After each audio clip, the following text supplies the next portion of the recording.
أعوذ بالله من الشيطان. بسم الله الرحمن الرحيم. السلام عليكم ورحمة الله وبركاته.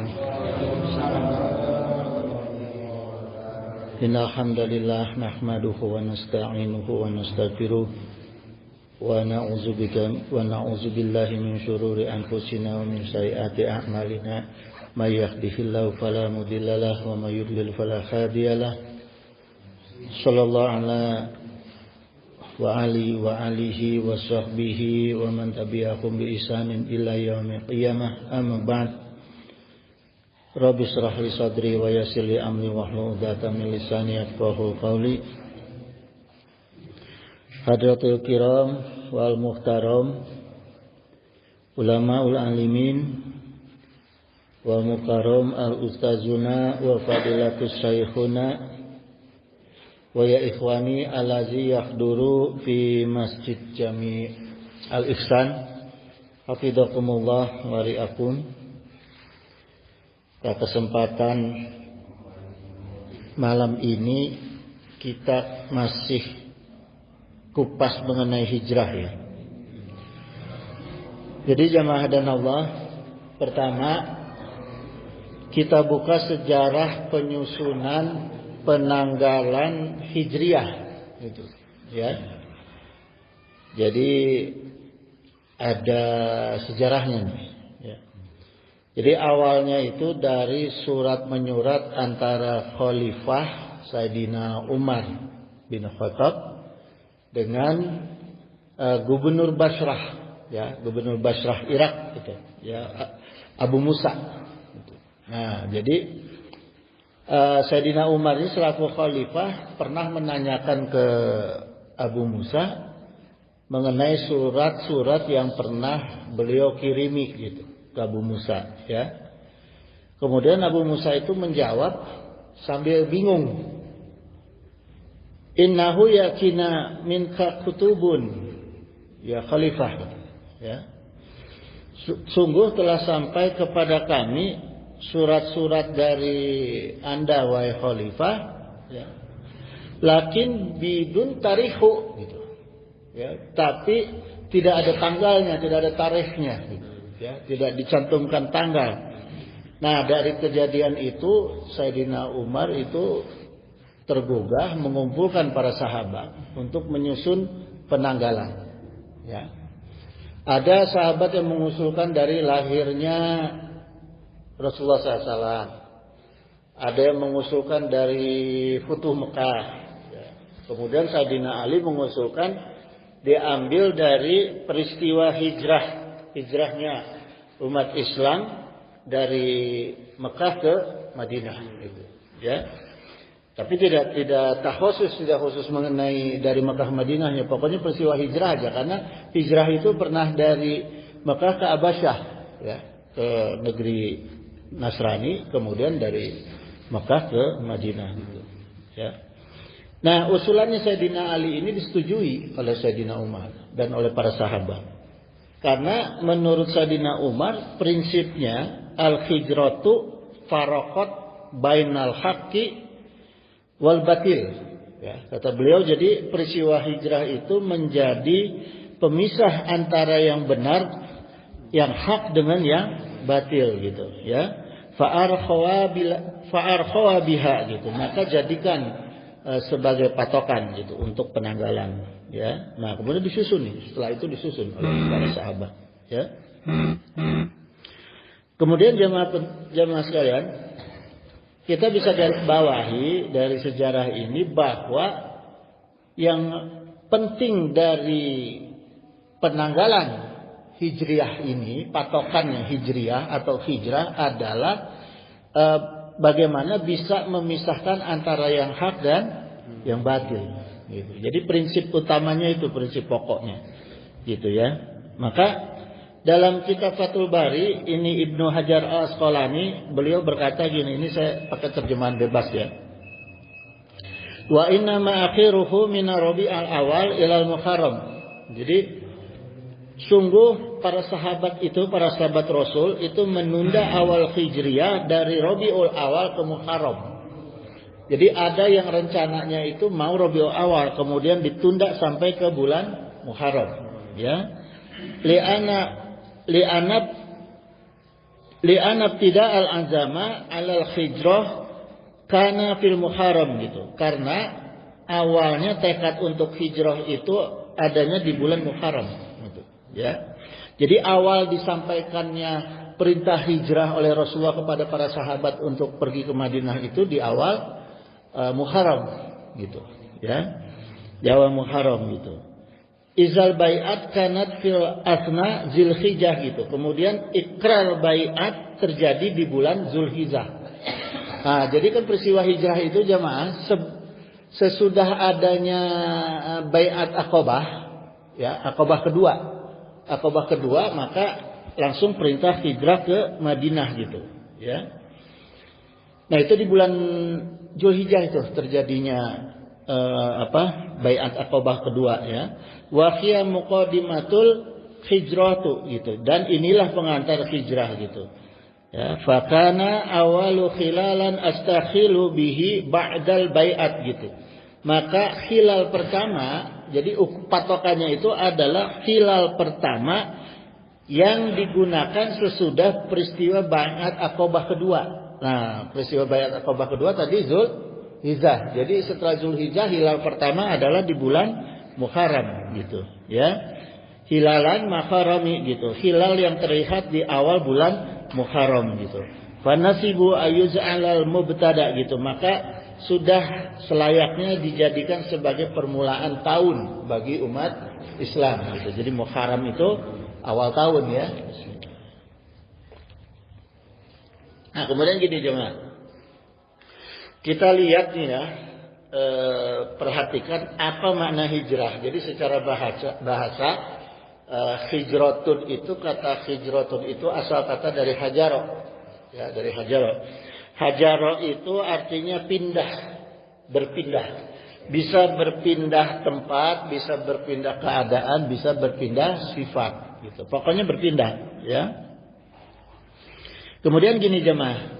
Ini saya mencatat ada beberapa peristiwa mukjizat Rasulullah SAW dalam perjalanan hijrahnya Rasulullah dan Sayyidina Abu Bakar, ya. Nah, ini yang perlu kita catat jemaah. Para sahabat Rasulullah SAW itu demikian imannya, ya, demikian takwanya kepada Allah, kepada Islam, dan kecintaannya kepada Rasulullah SAW, sehingga mereka mau melaksanakan hijrah. Karena hijrahnya para sahabat itu nggak seperti kita jemaah. Kalau kita sekarang mau hijrah nih, mau pindah dari Cipanas ke Jakarta misalnya, kita tinggal bawa aja, istri bawa, anak bawa, barang-barang bawa, ya, pindah. Kalau zaman dulu enggak, para sahabat itu, beliau-beliau itu hijrah, meninggalkan keluarga, meninggalkan harta, hanya membawa baju yang di badan. Jadi kalau enggak dengan iman yang betul-betul kuat, enggak mungkin bisa dilaksanakan, ya. Udah gitu jalan kaki. Jalan kakinya itu Mekah Madinah mungkin ada 500 km. Kurang lebih jauhnya, ya. Gitu. Nah, terus ada lagi peristiwa hijrah yang saya catat ini, ya. Yaitu Sayyidina Ali, jemaah. Sekarang saya mau tanya nih. Kalau ada bapak kita mau ditangkap musuh Belanda, misalnya zaman penjajahan, ya. Mau ditangkap musuh nih. Terus kita disuruh gantiin tidurnya di tempat tidurnya bapak kita, pakai bajunya bapak kita. Tahu nih rumah kita lagi dikepung, mau dibunuh, sasaran untuk dibunuh. Mau nggak coba anaknya? Bisa-bisa kabur duluan. Ya, karena tahu mau dibunuh. Tapi Sayyidina Ali enggak. Dipakai itu mantelnya Rasulullah yang warnanya hijau, ya, terus tidur di kasurnya Rasulullah. Padahal dalam keadaan rumah Rasul sedang dikepung, itu, ya. Itu saking cintanya jemaah, ya. Terus tengah malam Rasulullah itu keluar rumah di tengah-tengah kepungan masyarakat itu, para pemuda Quraisy yang udah siap pedang mau membunuh Rasulullah. Rasulullah keluar. Kemudian Rasulullah keluar itu mengambil debu, bukan pasir, ya, debu. Debu dibacain surat Yasin ayat 9. terus kemudian ditabur, tidur semua nggak sadar. Nah sekarang pertanyaan saya, surat Yasin ayat 9 itu bunyinya gimana?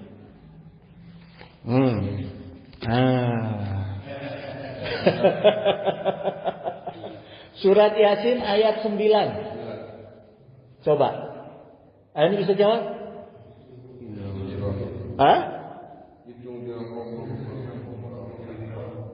Coba satu-satu, siapa yang mau jawab? Akan, sok jawabkan.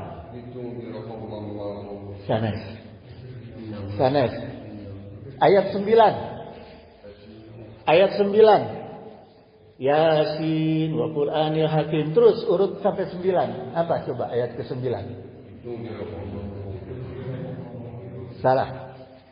Ayo.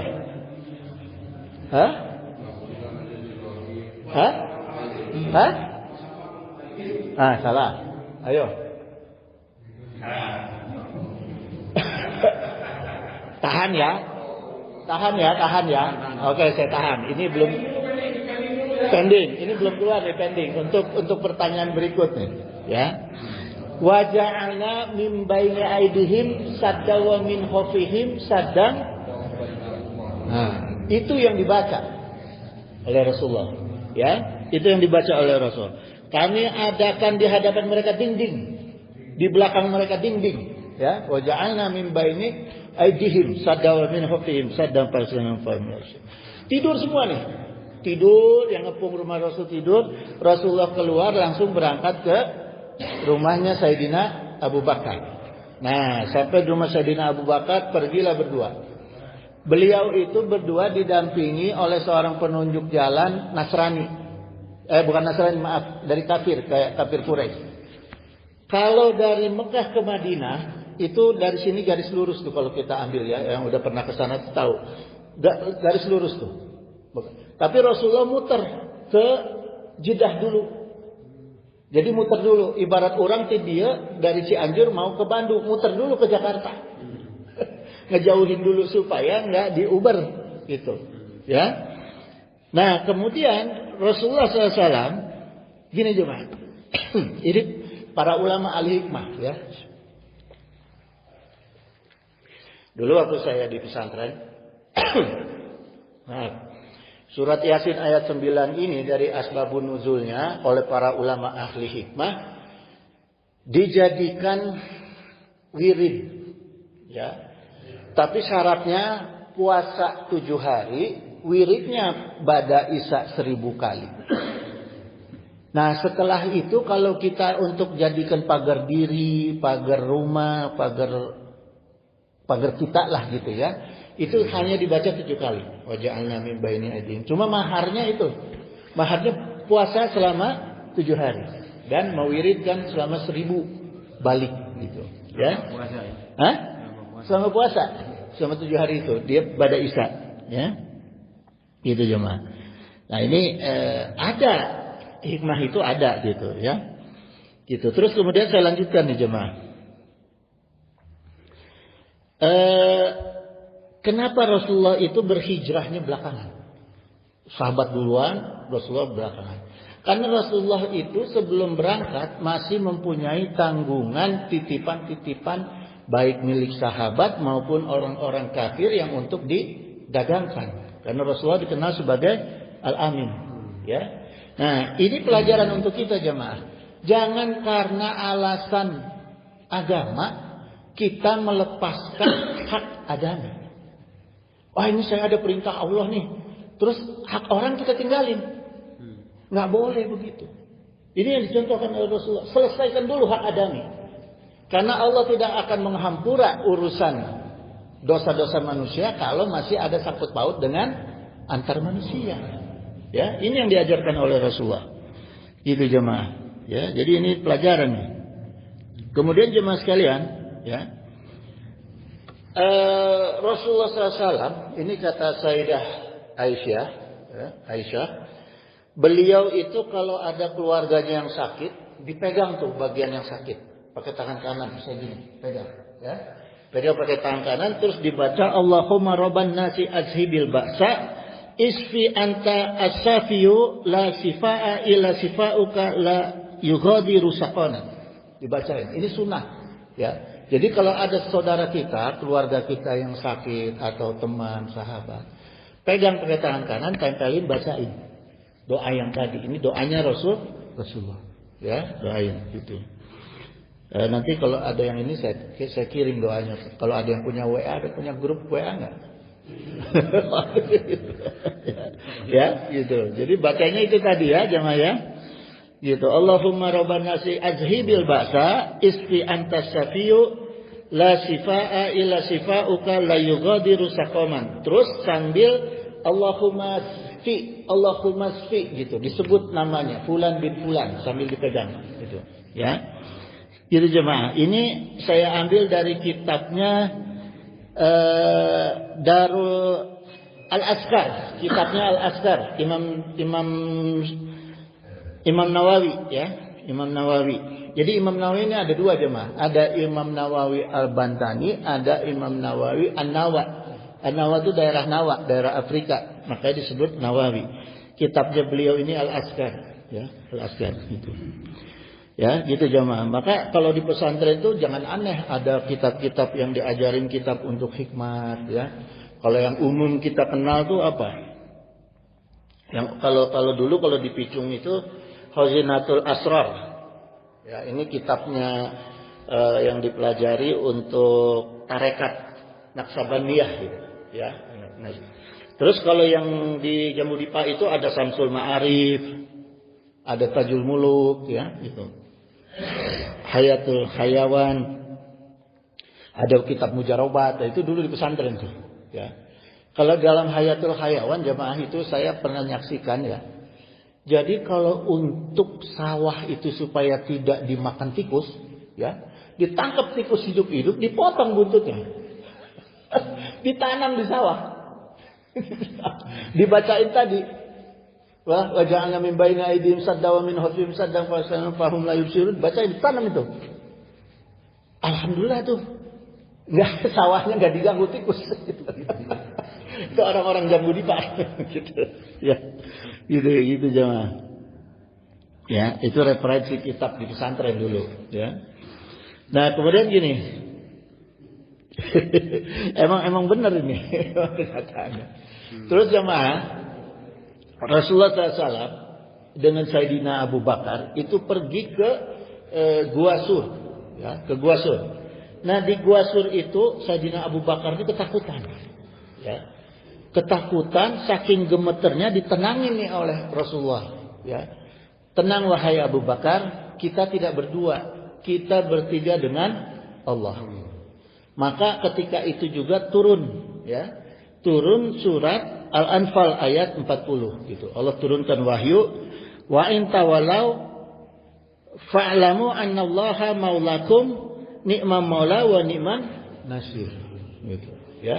Turun perintah itu. Nah, dari setelah wahyu itu turun dibacakan oleh Rasulullah, tiba-tiba di mulut gua itu laba-laba bikin sarang. Terus burung merpati bikin sarang, ya. Terus tumbuhan-tumbuhan. Padahal itu kan daerah, kalau kita pernah ke sana, Gua Sur itu batu, ya, batu. Jadi bukan gunung kayak kita, gunung kasur banyak pohon, enggak, itu batu gitu. Tiba-tiba tumbuhan itu banyak di situ, ya. Dan setiap hari itu, kejadian itu setiap hari gitu, ya. Makanya orang kafir yang datang ke sana nggak jadi itu karena dianggap nggak mungkin ada manusia gitu, ya.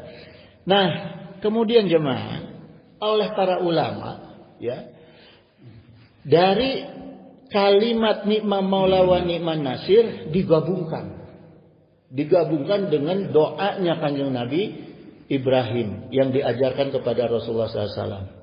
Hasbunallah wa ni'mal wakil, ni'mal maula wa ni'man nasir. Ini doa wiridan yang diajarkan oleh Kanjeng Nabi Ibrahim kepada Kanjeng Nabi Muhammad SAW ketika bertemu di peristiwa Isra Mi'raj, gitu, ya, di Isra Mi'raj. Kan peristiwa Isra Mi'raj itu Rasulullah sedang di masa tahun kesedihan, ya. Makanya diceritakan itu, dikasih doa tuh oleh Nabi Ibrahim alaihissalam, ya. Nah, makanya dalam kitab I'anatul Talibin ya, Syekh Muhammad Al-Amir, beliau mengatakan gini, kalau di bulan Muharram, ya, khususnya di Asyura, baik malam Asyura maupun hari Asyura atau umumnya di bulan Muharram, kalimat hasbunallahu wa ni'mal wakil ni'mal maula wa ni'man nasir diamalkan 70 kali setiap ba'da Isya, insya Allah sepanjang tahun akan dilindungi oleh Allah dari musibah. Ya, dari musibah dan perkara-perkara yang buruk itu. Itu jadi amalkan di zaman. Sekarang masih Muharram enggak? Udah lewat. Ya? Hah? Iya gitu ya. Nah, terus gini jemaah. Engke orang jaza. Engke. Dalam perjalanan sebelum sampai Madinah, ya, Yastrib dulu itu Yastrib, Rasulullah SAW itu kehausan nih bertiga nih, kehausan. Karena kehausan dilihat ada anak kambing yang kurus. Itu punyanya Ummu Ma'bad namanya. Ya, didatangi oleh Rasulullah dan diminta susunya, minta izin untuk memerah susunya supaya bisa diminum karena udah kehausan. Ya.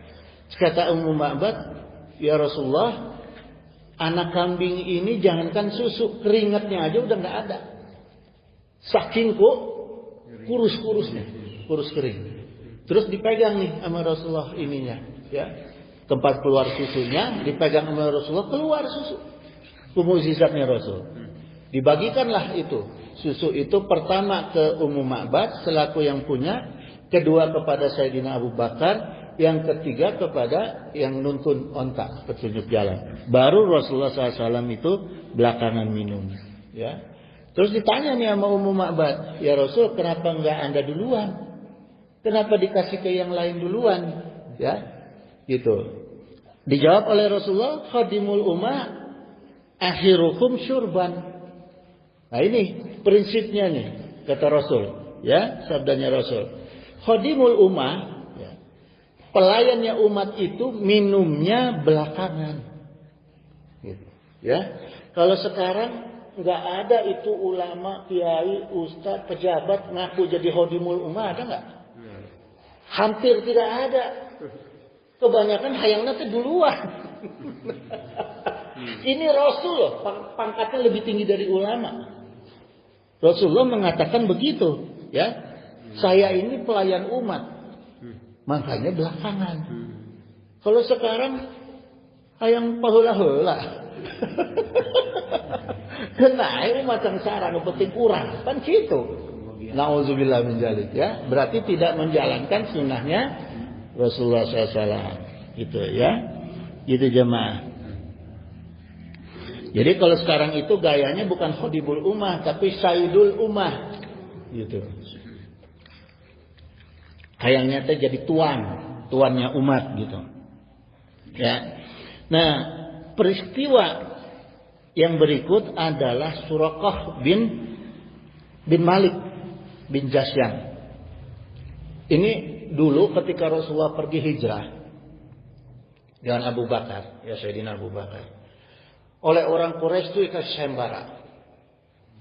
Yang bisa menangkap Muhammad hidup-hidup, hadiahnya itu 100 ekor unta super, 100 ekor kuda super, dan 100 perempuan wanita Romawi. Oh, kayak apa coba? Oh, di Sunda mah mau aya nu kitu ah. Romawi teh ya marancung. Mau aya nu demes mah marancrit kabeh. Gitu. Jadi berlomba-lomba tuh. Ya, berlomba-lombalah masyarakat Quraisy untuk mencari Rasul. Yang beruntung adalah Suraqah. Ketika Suraqah itu datang bertemu Rasulullah, maju, kudanya jatuh. Bangun lagi, kudanya jatuh. Sampai terakhir Suraqahnya turun jalan pakai pedang mau dipancung Rasulullah, jatuh Suraqah. Sampai akhirnya ditolong oleh Rasulullah. Terus Suraqah bertanya ya kepada Rasulullah SAW, "Ya Muhammad, siapa Tuhan kamu itu?" Kata. Ya, kama musa'adah adimun wa hakikiyun, kata. Kok Tuhan kamu itu menolong kamu sebagai penolong yang yang adimun itu yang hebat dan hakikiun dan nyata. Ya. Siapa sebenarnya Tuhan kamu? Tidak dijawab oleh Rasulullah, tapi yang menjawabnya adalah Allah. Lewat wahyu, wahyunya apa tuh?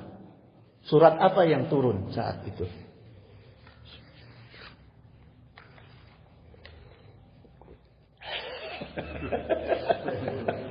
Kan ditanya nih. Ingat ya, perhatikan nih. Suraqah tanya, siapa Tuhan kamu hai Muhammad? Nah, dijawab oleh Allah, turun wahyu. Wahyunya surat apa? Coba. Sambungin nih pertanyaannya Suraqah. Siapa Tuhan kamu? Nah, berarti kan dijawab nih sama Allah. Allah menjawab, turun wahyu surat apa coba? Yang menerangkan siapa Allah.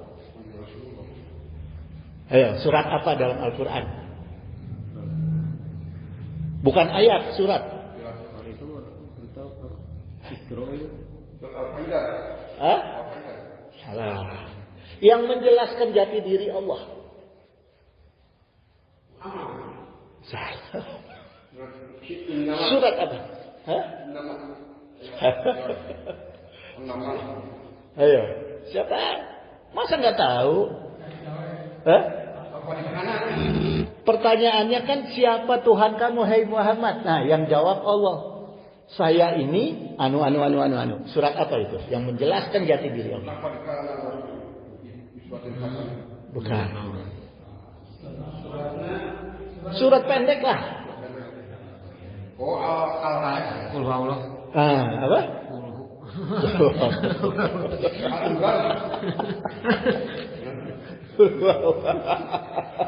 Qul huwallah. Al-Ikhlas.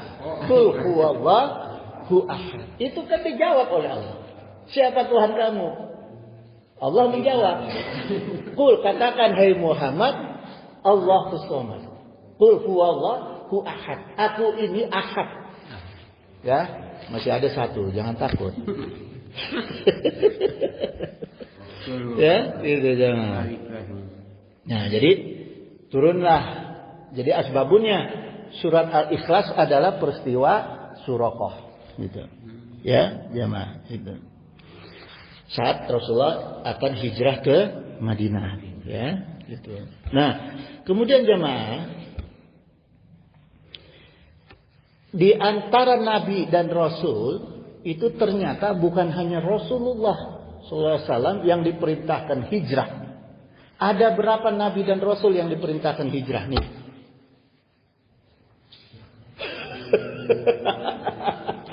Ayo jawab.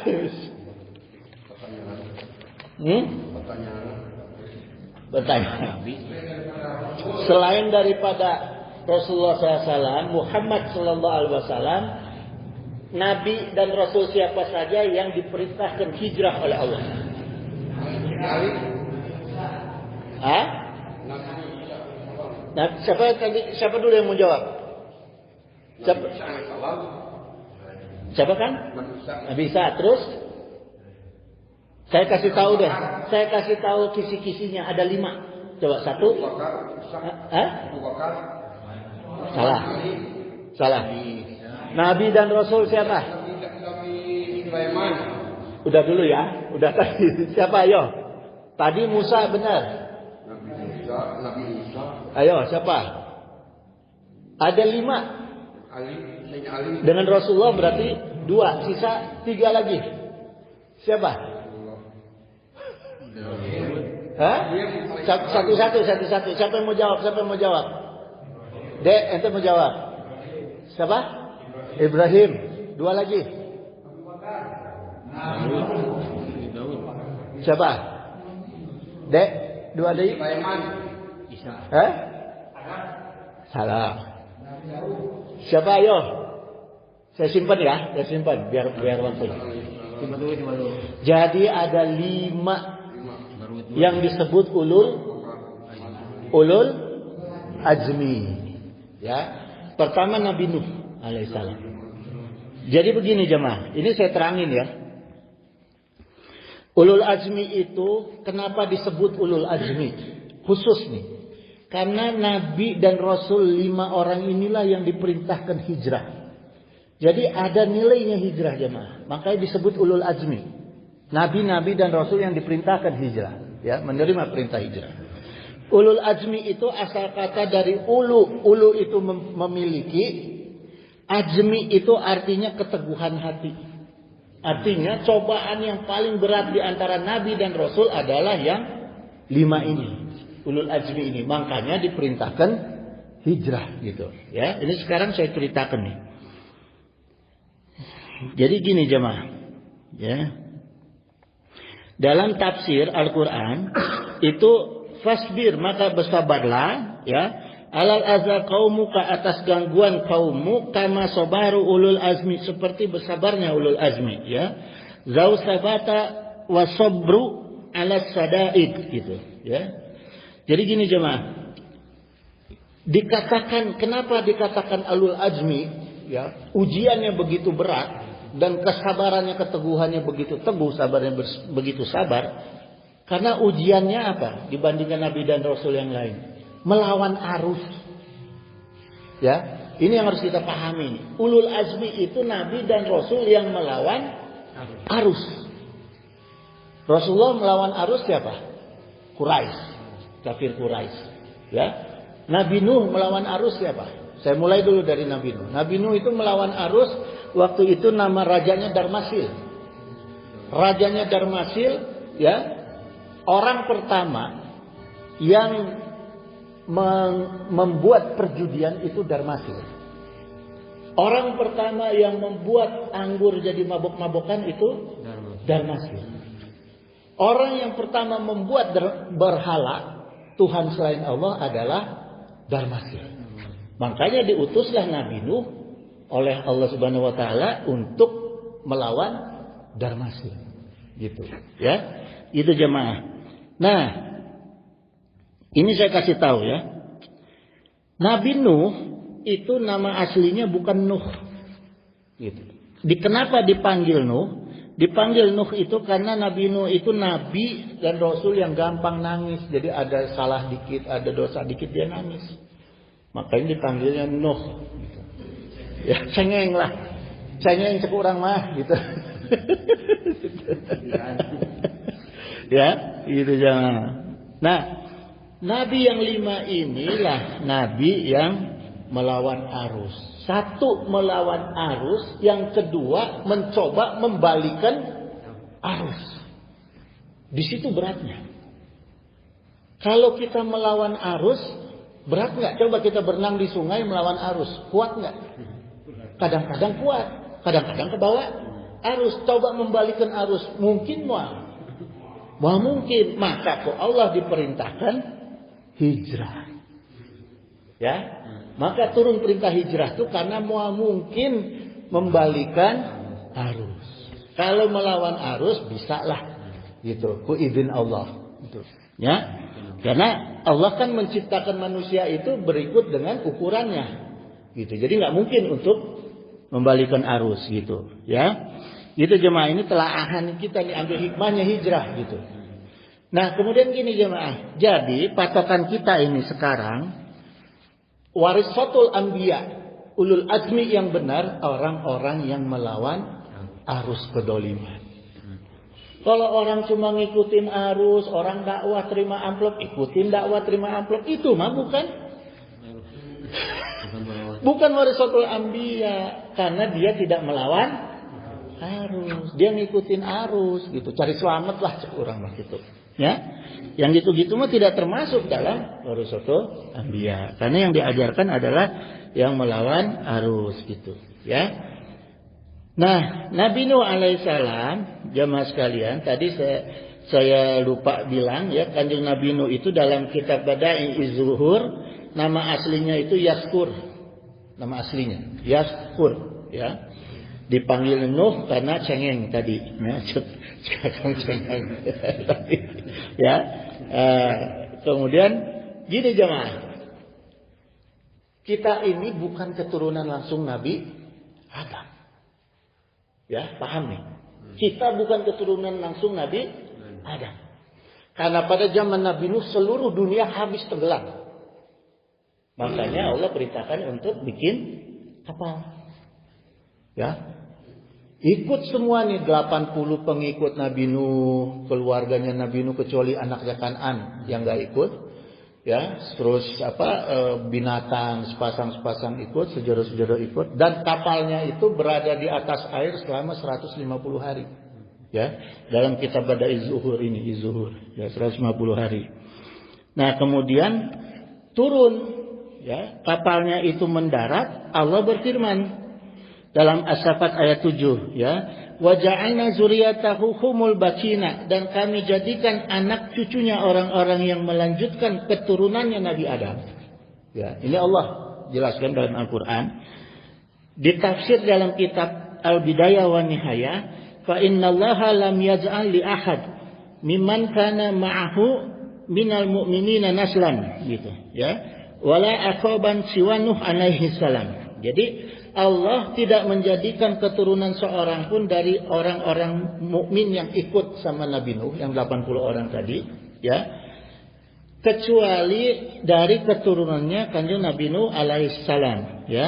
Faqulun min ala wajhil ardil yauma, gitu. Maka semua orang yang di muka bumi, orang-orang yang ada di bumi pada hari ini, min syairi ajnasun Bani Adam yasibun, gitu, dari sisa-sisa keturunannya Bani Adam, ya, ila aulad Nuh, tuh, kecuali dari anak-anaknya Kanjeng Nabi Nuh, ya. Salasa wahum, ada 3 anaknya yang menurunkan manusia sekarang ini, Sam, Waham, Wayafid, gitu. Jadi kalau kita termasuk dari keturunan Sam, karena Sam itu orang kulit putih dan orang kulit coklat, itu Sam, ya. Kalau Ham itu orang Afrika, Hararidung, ya. Kalau Yafid itu orang-orang keturunan hidung pesek Cina. Makanya Yajus Majus itu dari keturunannya Yafid, ya, karena orang Cina, gitu, ya. Gitu. Nah, kita bukan dari keturunan Nabi Adam, ya. Kita ingat nih, kita dari keturunannya Kanjeng Nabi Nuh. Alhamdulillah. Nah, yang kedua adalah Nabi Musa. Dan tadi udah, ya, berarti hijrah tuh, Kanjeng Nabi Nuh hijrah naik kapal, ya. Kemudian Kanjeng Nabi Musa karena ditindas. Jadi gini jamaah, konsep hijrah yang sesungguhnya itu ketika di mana para ulul azmi itu ditindas dan diusir karena melawan arus tadi, sehingga akhirnya keluar perintah hijrah, gitu, ya. Nah, Kanjeng Nabi Musa itu pergi dari Mesir ke Palestina, ya, ke Palestina. Gini jemaah, ini yang menarik ini dalam Al-Quran, ya, saya temukan gini.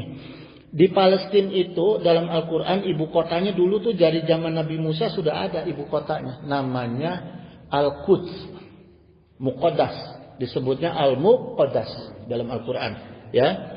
Dalam Al-Maidah ayat 21 disebut Al-Muqaddas. Kalau sekarang diganti oleh orang Yahudi jadi Yerusalem. Kenapa orang Yahudi ganti jadi Yerusalem? Karena dia nggak mau pakai nama yang ada di Al-Quran, Al-Muqaddas, gitu, ya, Al-Quds, gitu.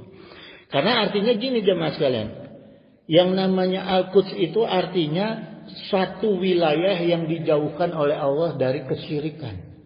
Makanya sejarah para nabi, tidak ada satupun nabi yang tidak pernah menginjak tanah Al-Muqaddas tadi, Yerusalem. Ya, semua nabi sejarahnya pasti pernah menginjak itu, ya. Nah, kemudian setelah terusir, Kanjeng Nabi Ibrahim dari Palestina ini membangun peradaban manusia baru, ya. Kemudian tadi Kanjeng Nabi Musa, kemudian Nabi Ibrahim keluar. Ya, karena Nabi Ibrahim itu disiksa, ya, sampai mau dibakar. Akhirnya Kanjeng Nabi Ibrahim hijrah, diperintahkan hijrah. Saya ambil singkatnya aja. Beliau hijrah ke Mesir, ya. Beliau hijrah ke Mesir bersama keponakannya Nabi juga, Nabi Lut alaihissalam. Terus sama istrinya Sayyidah Sarah, ya. Kemudian di negeri Mesir itu, singkat cerita, Kanjeng Nabi Ibrahim dikasih hadiah. Hadiahnya Sayyidah Hajar. Jadi istri keduanya Kanjeng Nabi Ibrahim itu hadiah. Ya, hadiah, kasih hadiah Sayyidah Hajar. Nah, ini jemaah ambil hikmahnya nih. Setelah Sayyidah Hajar melahirkan Nabi Ismail alaihi salam, berantem terus nih antara istri pertama dengan istri kedua nih, Sayyidah Sarah dengan Sayyidah Hajar. Turun perintah Allah untuk hijrah. Hijrahlah Kanjeng Nabi Ibrahim ke Mekah. Ya. Jadi ini pelajaran yang kalau punya istri dua tuh kalau ribut mulu hijrah aja udah. Kalau ribut udah hijrah deh. Gitu ya. Gitu. Nah, dari Mekah inilah lahirlah peradaban manusia baru, ya. Nah, sampai kemudian Nabi Isa juga diperintahkan hijrah oleh Allah, ya. Nabi Isa itu hijrah dari Yerusalem ke provinsi Najaf, Irak. Gitu. Sampai akhirnya diangkat ke langit karena dianggap disalib oleh Romawi, ya. Padahal bukan Nabi Isa alaihissalam, ya. Ke Najaf daerahnya itu. Gitu jemaah, ya. Ini daerahnya daerah Najaf itu daerah, kalau saya lihat di Google itu daerah Suriah, barat laut Suriah, daerah gunung, ya. Nah, kemudian Nabi Rasul Ulul Azmi terakhir yaitu Rasulullah SAW, ya. Nah, jadi gini jemaah, ini perintahnya begini, ya. Rasulullah, ya, para Ulul Azmi ini diperintahkan oleh Allah untuk hijrah itu tujuannya supaya agama tidak hilang. Tauhid sudah tidak hilang karena perjuangannya berat, melawan arus tadi, membalikan arus nggak bisa, diperintah hijrah. Hijrah menjadi membangun kembali di tempat baru itu. Para ulul azmi membangun peradaban manusia yang lebih baik, lebih bertauhid. Gitu. Jadi menjaga agama Allah. Ya. Nah sekarang gini jemaah, bagaimana kita mengikuti sunnahnya hijrahnya para ulul azmi? Nah, kita mungkin nggak kita ngikutin hijrahnya sunnah ulul azmi? Bisa. Pertama, mesantrenkan anak.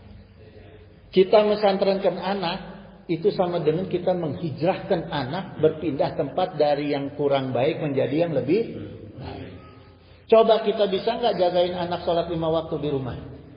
Belum tentu. Kalau di pesantren sudah pasti. Ya. Dan satu lagi, konsep hijrah itu tidak boleh diri sendiri, harus membawa ke pengikut. Ya, jadi jangan kita prinsip, yang penting saya sendiri hijrah nih menjadi lebih baik. Salah. Bawa tuh istri sama anak. Pengikut kita istri sama anak. Bagaimana cara kita menghijrahkan istri? Memfasilitasi istri untuk datang ke majelis taklim, tholabul ilmi, itu cara kita menghijrahkan istri. Bagaimana cara kita menghijrahkan diri kita sendiri? Datanglah iktikaf ke masjid. Ya, tholabul ilmi, terus iktikaf di masjid, itu juga termasuk dengan kita menghijrahkan diri sendiri. Ada hal yang paling penting jemaah. Yang harus hijrah itu tempat pekerjaan. Nih, kalau ada saudara kita, keluarga kita yang kerja di tempat-tempat maksiat, suruh berhenti dia. Suruh hijrah. Emangnya rahmat Allah cuma di situ doang? Emangnya rezeki Allah cuma di situ doang? Di karaoke, di diskotik, di apa? Enggak, banyak rezeki Allah. Rahmat Allah banyak. Pindahin dia. Itu sama dengan kita menghijrahkan. Pindahin. Jangan dibiarin ada saudara kita yang tenggelam di daerah maksiat. Angkat, pindahin. Itu kita sudah menghijrahkan mereka. Gitu, ya. Itu jemaah. Gitu. Terus gini jemaah sekalian. Jam berapa sekarang? Oh, 7:30 ya. Sampai jam 8 ya jemaah ya. Sekarang gini jemaah sekalian. Apa untungnya dan apa pentingnya kita melaksanakan hijrah? Tadi kita udah kupas sejarahnya. Ya, sekarang keuntungannya untuk kita apa? Ya. Wa qala Allah Ta'ala dalam Al-Baqarah ayat 218, ya. Allah berfirman, innallazina amanu wallazina hajaru wa jahadu fi sabilillah.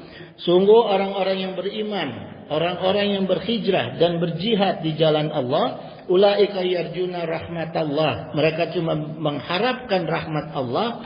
Wallahu ghafurur rahim, dan Allah Maha Pengampun lagi Maha Penyayang. Ya. Jadi dalam Al-Baqarah ayat 218 ini Allah menegaskan, ya. Pertama itu syarat hijrah adalah kita cuma mengharapkan rahmat Allah. Bukan karena misalnya ekonomi, alasan ekonomi, bukan. Jadi tujuan hijrah harus tujuannya karena mencari rahmat Allah. Ya. Gitu. Terus jemaah sekalian, dalam kalimat hajaru wa jahadu, ya, ini hijrah digabungkan dengan jihad dengan huruf waw. Wawnya ini disebut waw ataf. Ya. Waw ataf atau mutlaqul jam'i. Ya. Waw khusus ini mutlaqul jam'i. Artinya menyamakan kedudukan. Ya. Kedudukan tabi dan kedudukan matbu. Jadi hijrah itu sama kedudukannya dengan jihad. Ya jemaah.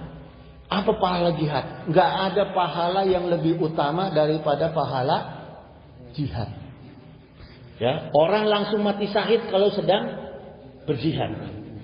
Nah begitu juga kita. Kalau kita sedang berhijrah, tiba-tiba meninggal, sama ukurannya dengan mati syahid.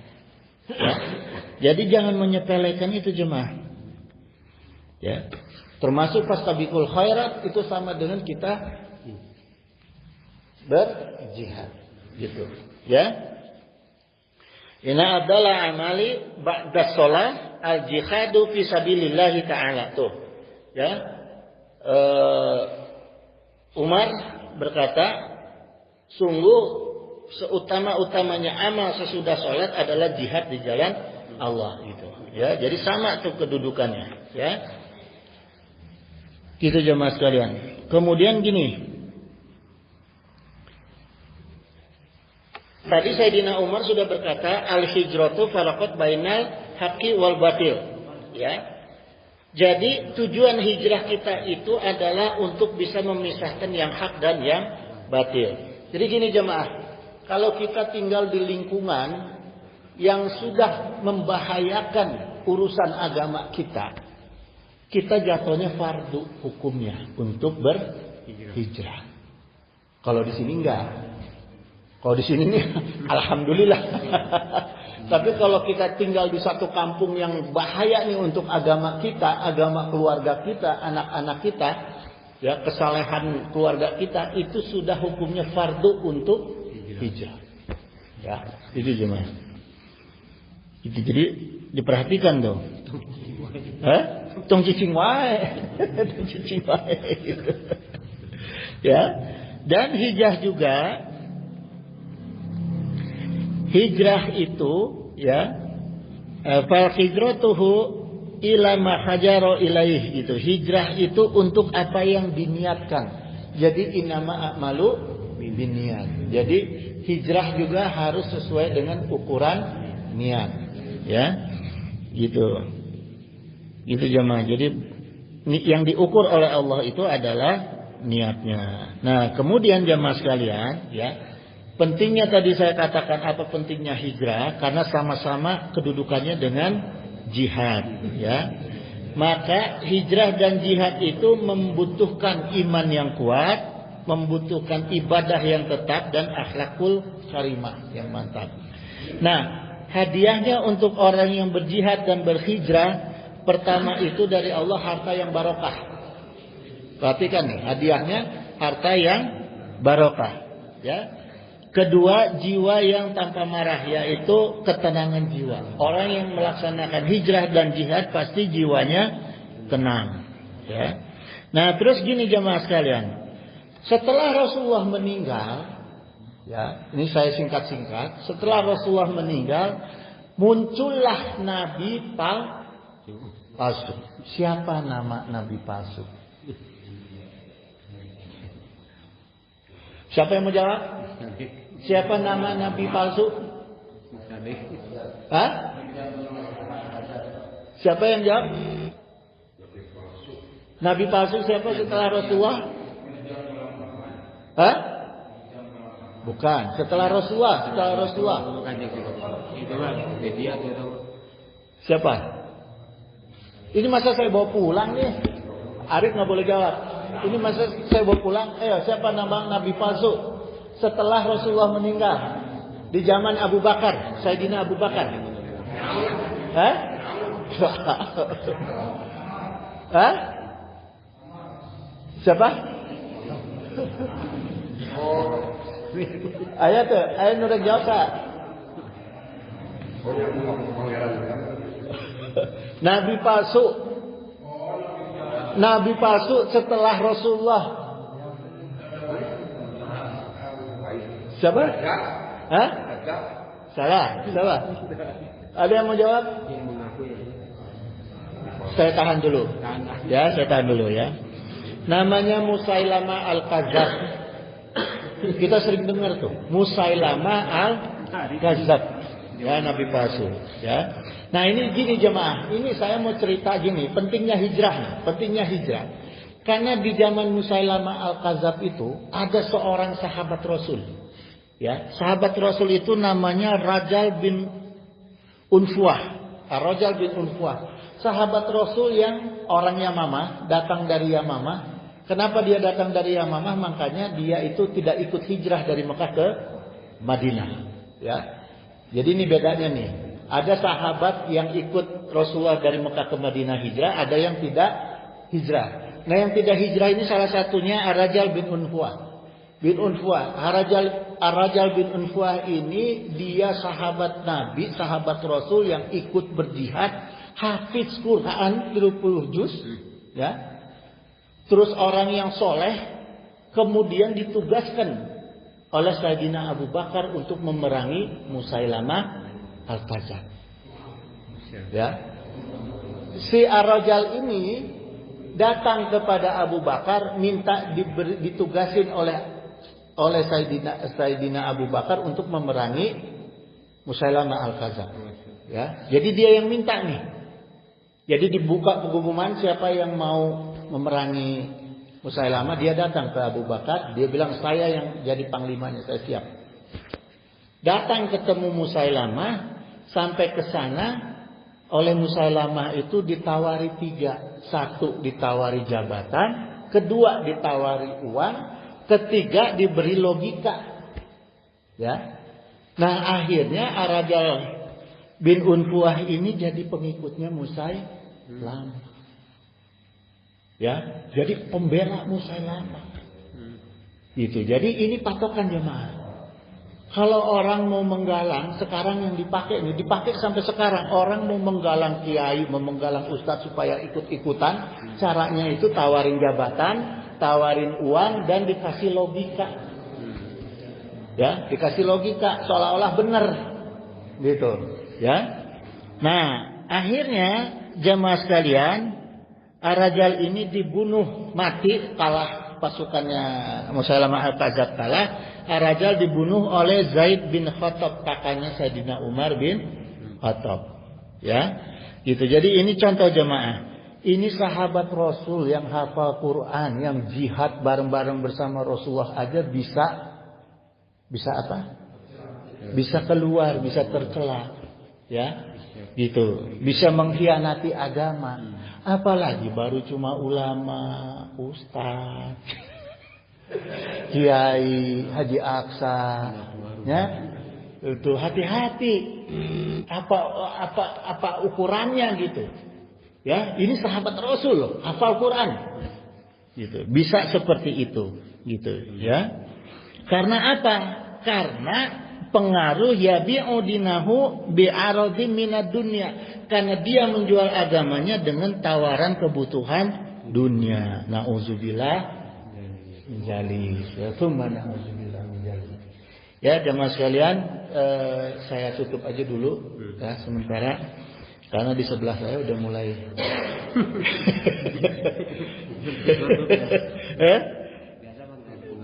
biasanya nggak ngantuk ya. Jadi sekarang ngantuk ya. Aduh, gini jemaah. Ya, ini sebagai penutup nih. Ada Imam Abu Yazid Al-Bustami dalam kitab Risalah Qusairiyah itu beliau berkata gini, "Lau nadartum ila rajulin u'tiya mina karomah hatta yartaqiya fil hawa fala taktaru bihi." Kalau kamu melihat seseorang yang diberi karomah sampai dia bisa terbang di udara, fala taktaru bihi, jangan kamu tertarik sama orang itu, hatta tanduru kaifa tajidannahu indal amri, sampai dia terlihat bagaimana melaksanakan perintah agamanya, wa nakhil wa hifdil hududi wa ada'i syariah, dan menghentikan larangan agama dan membayar kewajiban-kewajiban syariat agama. Ya, itu jamaah sekalian. Nah, itu yang penting. Jadi sekarang kan rame tuh. Jadi kalau ada orang yang bisa ini bisa itu, antara dua tuh, kalau enggak dia istijrot, kalau enggak trik dukun-dukun palsu itu. Ya. Nah, ini syariat agama jamaah. Sebutin rukun Islam aja, udahlah, gampang nih biar keluar nih amplop. Rukun Islam, siapa yang mau jawab? Terus ada berapa rukun Islam? Hah? Rukun Islam ada berapa? 5. Apa aja kan? Ada puasa, ngomong ngaji, kada jalan.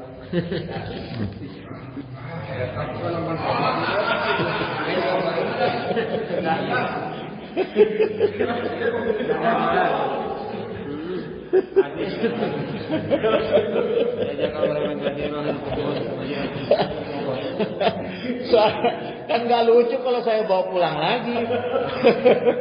Yang nanti mah nanti lagi. Yang nanti ya, nanti ada, tetap ada. Siap-siap, makanya banyak-banyak ngaji, jadi bisa ngejawab ya. Itu jamaah sekalian, wallahul musta'in ala kulli hal. Semoga Allah menolong kita dalam segala hal ya. Innahu samiun qaribun mujibud da'wah wa yaqdi al-hajah. Subhanaka Allahumma wa bihamdika asyhadu an la ilaha illa anta astaghfiruka wa atubu ilaik. Wallahul muwaffiq ila aqwamit thoriq. Wassalamualaikum warahmatullahi wabarakatuh. Ya Rabbi bil Mustafa walil maqasida wa fil lana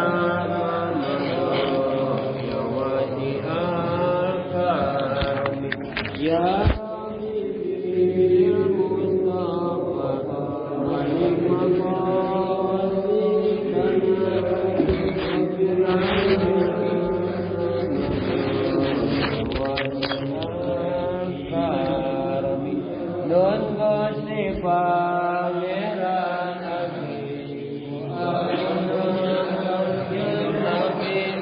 Muga